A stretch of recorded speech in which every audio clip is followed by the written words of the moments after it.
আমরা বিশ্বের 5 নম্বর তালিকায় ছিলাম অর্থনীতিতে, তাই না? জিডিপি রেট অনুযায়ী আমরা ভারতবর্ষ 5 নম্বর স্থানে ছিল।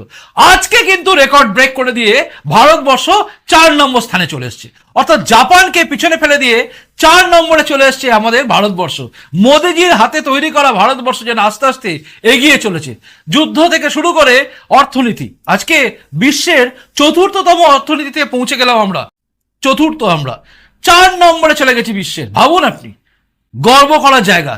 এত বেশি করোনার উপদ্রব আমাদের এখানে হয়েছে, এত কিছু ক্ষতি হয়েছে, যুদ্ধ হয়েছে, সবকিছু হয়েছে, কিন্তু আমরা 4 নম্বরে।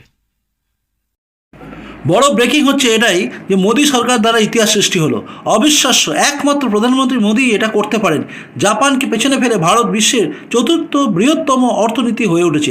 ভারত এখন $4 ট্রিলিয়ন অর্থনীতি করছে।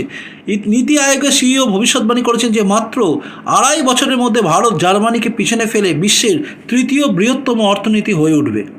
আইএমএফের ডেটা অনুযায়ী হচ্ছে 2025-এ জাপান ছিল $4.186 ট্রিলিয়ন, আর সেখানে ভারতবর্ষ এই মুহূর্তে করেছে $4.187 ট্রিলিয়ন, অর্থাৎ ভারতবর্ষ 4র্থ স্থান নিয়ে নিয়েছে। এবং এটাও জানাচ্ছে তারা যে প্রজেকশন যেভাবে চলছে তাতে জার্মানিকে 2027-এর মধ্যে কিন্তু হারিয়ে দেবে, কারণ সেটা $5 ট্রিলিয়ন চলে যেতে চলেছে কিন্তু ভারতবর্ষ। এটা কিন্তু পরিষ্কার করে বলে দিচ্ছে, এবং তাও জানাচ্ছে যে এর সঙ্গে সঙ্গে যেটা 3rd লার্জেস্ট ইকোনমি হতে চলেছে ভারতবর্ষ।